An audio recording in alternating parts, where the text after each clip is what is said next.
Well, good afternoon, everybody. Can you hear me okay? This is actually going to be an interactive workshop, so I encourage you, please take photos.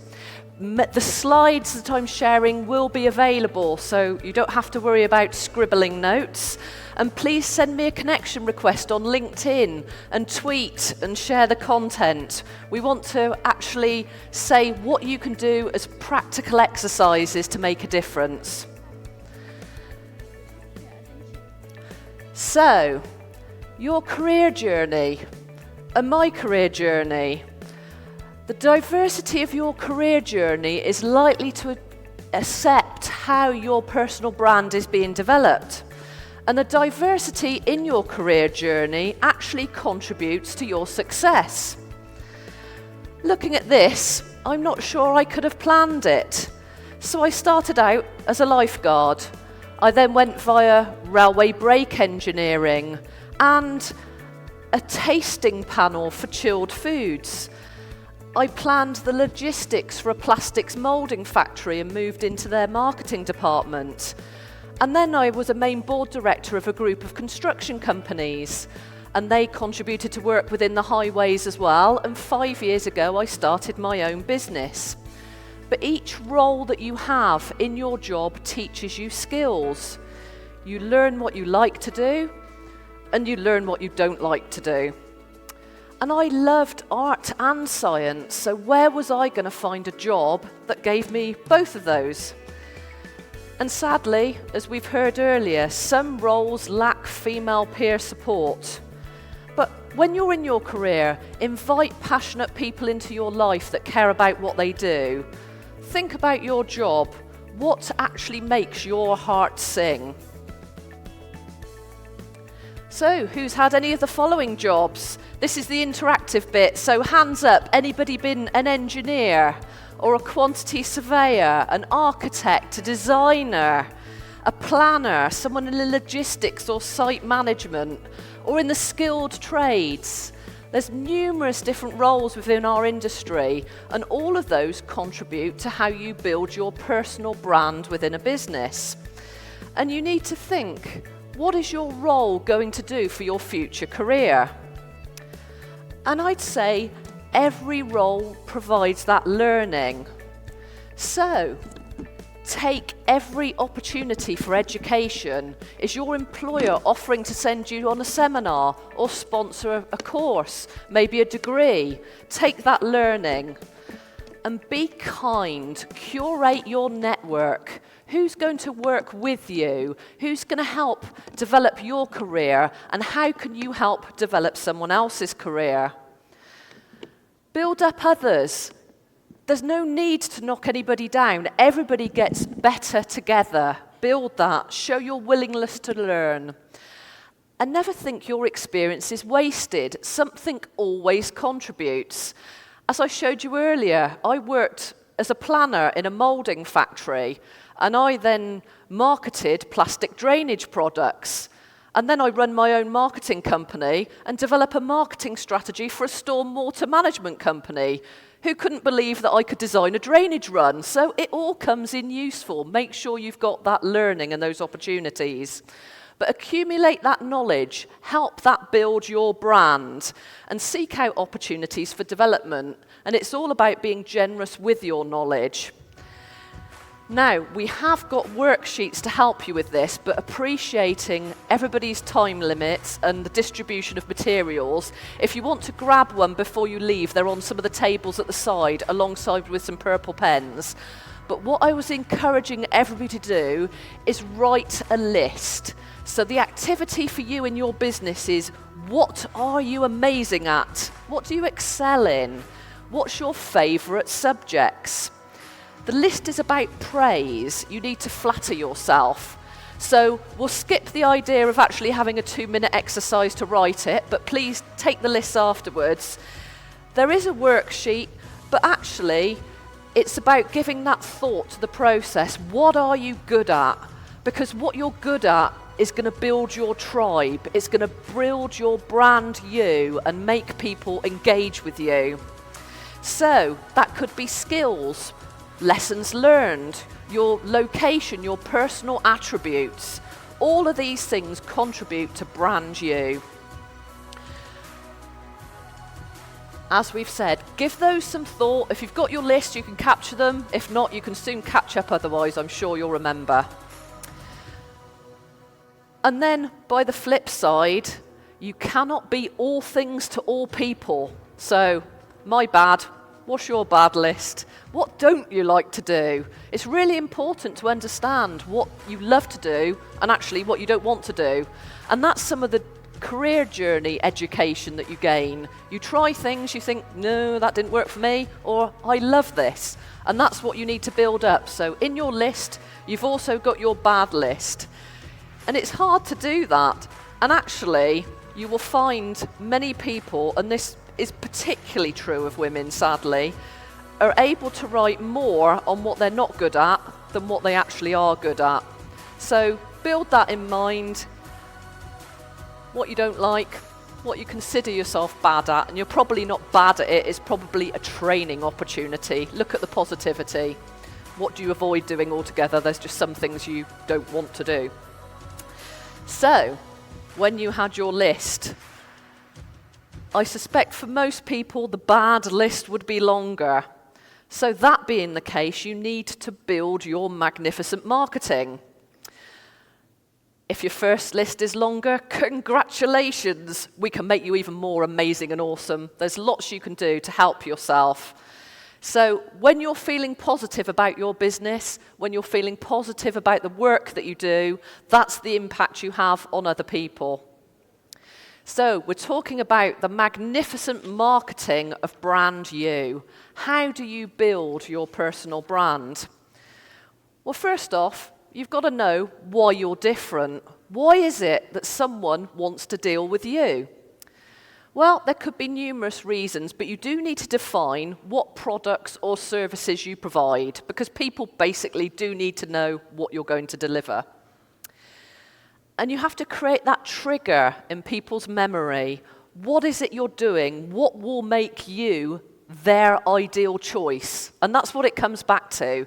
There's a universe of people out there, and no matter what your skill set is, there's a likelihood that other people do something similar, if not identical. What makes you stand out? Why do you do what you do? And that will be about your mission and your vision. What's your passion? What makes your heart sing? What is it that you want to do so that actually you can sell that dream to someone else? What drives you? So you need to think about all those things, but that all needs to be wrapped up in being memorable. And what is it you do to cut through so that your audience knows in your brand development you're the one to choose for this area of expertise? And in order to do that, you really do need to understand who is your ideal customer. And there are numerous people that are your ideal customers. So it will depend. It could be the region that you're in. Maybe you've got a service or a product that only will be specific to a given environment. Or maybe you appreciate that your target audience needs to be a business of a given level of turnover. Or it could be that you're really looking to attract owner-managed businesses or micro-businesses. But it always needs to come back to, regardless of their demographic or what your product mix is that you're offering, what is their problem, and therefore, what is your solution? You can't be all things to all people. You need to find that niche. And when you find the niche for your audience, then you will get that stand out. What do you do? What do you want to be known for? And understanding what you're going to be known for needs to be mapped in terms of your competitor analysis. And that might be, you need to understand who your direct competition are, but don't think it's necessarily the company that makes the same thing that you do or the service that you do. It could be someone else who's competing for that same time level or that same spend. So for example, someone makes beautiful jewellery and they make it for a christening gift or a wedding celebration or a festive holiday. All of those things may then compete with a photography experience or a beauty hamper or something else, the same occasion but a different purchase. So look at your competitors. What do they do well? What are their weaknesses? If they do things great, work out how you can build upon that. How do you become even more magnificent? If they do things badly, aha, that's your link into the market. How can you build what you do to be stronger? What activities do they undertake? Are they strong on social media? Do they do a lot of work with promotional advertising? Are they on the radio or print? Is it the thing that you want to do? Who are their key clients? It might be that you want those key clients, or you might want different ones, but understand them, and particularly their market share and how you can communicate. But don't think competitive markets are bad. Competition provides the chance of education and also provides the opportunity for collaboration. You can form liaisons of business relationships with your competition so you could bid for contracts you wouldn't have the chance to win on your own. So look at all of those. What can you do? How do you make yourself stronger? And to do that, you need to know what sets you apart. How can you be the red apple amongst all the green? What benefit do you give your customers? What do you do better than anything else? How do you believe that you provide that something of value? And that could be that you're positioning yourself as an expert. So, in your career journey, what skills have you gained? How can you reapply those to new environments? How do you push yourself in new directions? And master the art of storytelling. That's great for human engagement. People want to know your personal journey, your business story. How do you build upon that? How do you implant those ideas and those emotions? And get feedback from people. What do they love about what you do? Who are other people they'd like to recommend? And also be aware of your body language. Make sure that that's open. So, building your brand. My brand is very purple, as you can see. And you might wonder where the purple came from. Well, I've loved purple since I was 2. In fact, anybody that's probably ever known me in my life would know that I love purple. And even something like a purple pencil sharpener will make me happy. But when I was building my company brand, if they couldn't understand or remember my business name, or they couldn't remember my name, the thing they remembered about brand me, that I was the purple lady. And this has led to new development of building awards and accreditations, and that has a standout. So as a micro business, trying to make a lot of noise, you can't buy all of the advertising and have all the promotional mechanisms you'd like to. So do something and make a lot of noise, have a good business story. And in the award entries, they want to know what your business has done. So, for example, I'm a bid writer. I help people win government contracts. And one of my contracts that I won for a client 4 years ago, the company at that time was 95 years old. And they were a regional contractor and having a very difficult time in the market. We won the contract. And the managing director, who is the 4th generation of his family to run that company, said, "You saved our company." That is the emotional story. That's what connects with people and helps build your brand. And people love statistics. So what can you say you've developed as your business? I've done the maths, and in the 5 years of running my company, I've contributed to opportunity worth 3.5 billion. Now, not everybody's won all of those jobs, but you have to win the bids to be able to go forward. And our win rate is currently 95%. What are your business stories? How do you build your brand? As a small business, a person in business, or a large business, you've got to make a lot of noise. And you've got to love your brand. You have to keep it real. It needs to be authentic. You actually have to keep being the best version of you and give consistent messaging. You can't have an off day if you're presenting your business. You need to be the best and brightest version of brand you when you're delivering. And the purple and the O'Leary, that's where the purple came from. And on your business cards that you've been handed, we had a little exercise. And I don't know if you'll notice, and it might not be that they're all distributed to have this effect, but there's actually 3 versions. So I've got a business card that's got, on the reverse, my details in Arabic. And I had those because I was honoured to speak at the Big 5 previously on how to win government contracts. So that's an authenticity tool. It's sensitive culturally to the local environment. And then there's another version that's got a purple eye on the back. So that's linking with our tagline of marketing insight, seeing into the soul of your business. What do you want to achieve for your marketing strategy?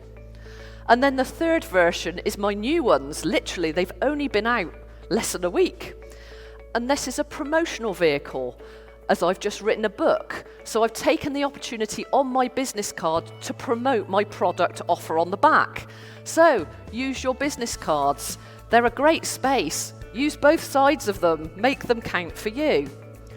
So remember, your personal brand when you're building your business is about you. It's who you are, and it's what you stand for as a person. It's your purpose. It's the power that you have over your choices. It's how you want to develop your company and your reputation within your business. And you actually need to make sure that you find clients who will love you. You need to match your clients with your vision. You don't want to be working for people who don't get how good you are. That's demoralizing. So be careful. Choose who it is you want to work with. Build your client story, get them to love you, and build your niche and your following. There are many different marketing agencies, but there's not many that have got a specialism in bid writing. And it enabled me to have a niche because I was doing bids from a marketing perspective. What were the client pain points in the bid? And how did we use marketing messages to deliver a winning quality proposal? That's very different than a quantity surveyor type of approach where you look at something cheaper and squarer and quicker. Sometimes the client doesn't want that. They might have told you what their social agenda is that they need to change by the construction project they're building. So you need to look at the information and make it relevant. And actually, with your niche and your perfect customer, it's all about the story you had. I, as a hobby, used to love doing consumer competitions.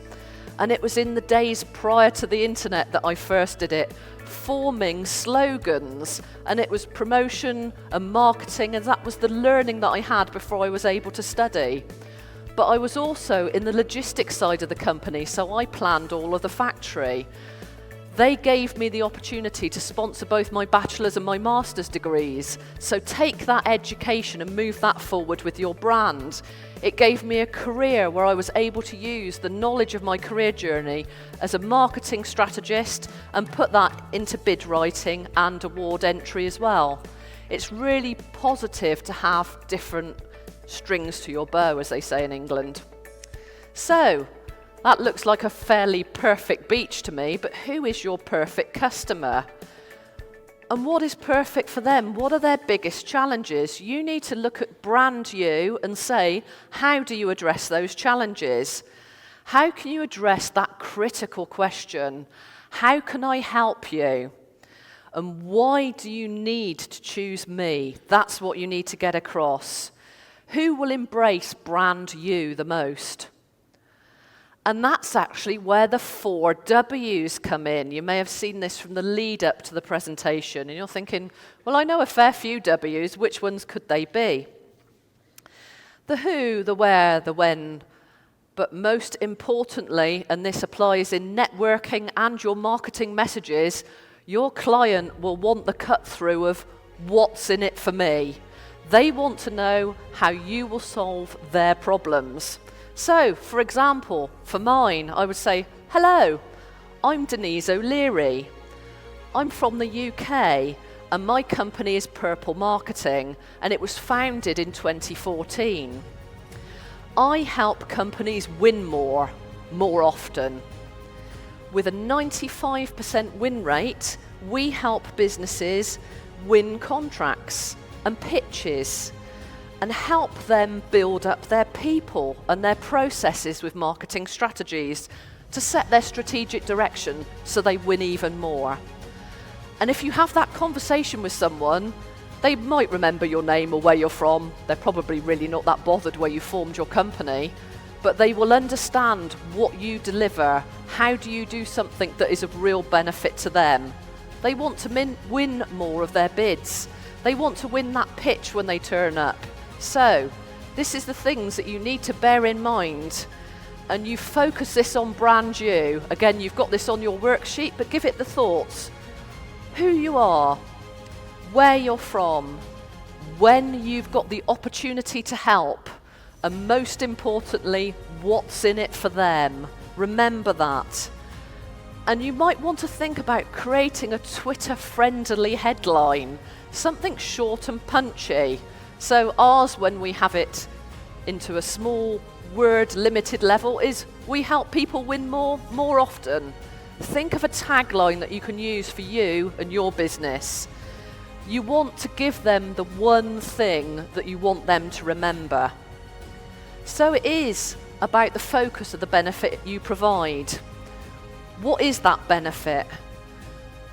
What's in it for me, for your customers? Give that your thought, and that will help you define your pitch and your personal brand. And when we look at tips for building your personal brand, then you can look through all of the different elements and what you can do to actually help yourself.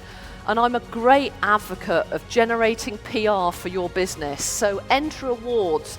There are local awards, there are sector specific, there are national, there are international awards. Whatever there is that your sector is participating in, make sure you enter those awards. Develop your chance to be a thought leader. How can you speak on your subject of expertise? How do you become the go-to person? And that could be everything from national TV interviews to a column in your local newspaper. What is it you're going to contribute? Become your brand storyteller. How are you the face within your business? And it might be you're the face of your department or the face of your company. Whatever it is, what is it that you're going to do to build that brand? And remember to create those press releases on the things that you do. Tell a story that you attended an event, that you went to a great seminar. Tweet a photo of me on stage and give me a shout out with my social media feeds, and I'll share it. It all builds that community. But it has to be authentic. Remember, people now cut through a lot of information. There's a huge amount of digital data uploaded every day. You need to have that cut through. How are you authentic in your business? And this is actually a picture of me last week in New York, where I was really honoured to win 2 International Stevie Awards for women in business. So look at the smile on my face. If I can give that feeling to you, I would be so delighted. So please take that opportunity. And actually, this was the whole reason I've just written my first book. And who would think that bid writers could write books? But it's something to help every person win awards. And it's actually on Amazon AE, I'm delighted to report. And it's launching on the 14th of January. But I've got 20 copies here that I managed to get in my luggage. So please see me afterwards if you'd like to buy one. I'd really love for you to share that success. It's really important. And I'd really encourage you to share learning with your interns. What can you do? How can you provide those work experience opportunities? So in summary, I'd say to you, love your brand, be consistent, reinforce it across all your media. My book cover is purple. There's a surprise. It's gold as well. I actually had, when I was at school as an 11-year-old, a mock election, and purple and gold were my election colours. All these years later, I still love them. So be authentic, be consistent, and be the best version of you. You are the only one that's you. You are the best at it. So I'd like to thank you all very much for your attention, and now I'd like to hand over to some questions if anybody'd like them from the audience. Thank you.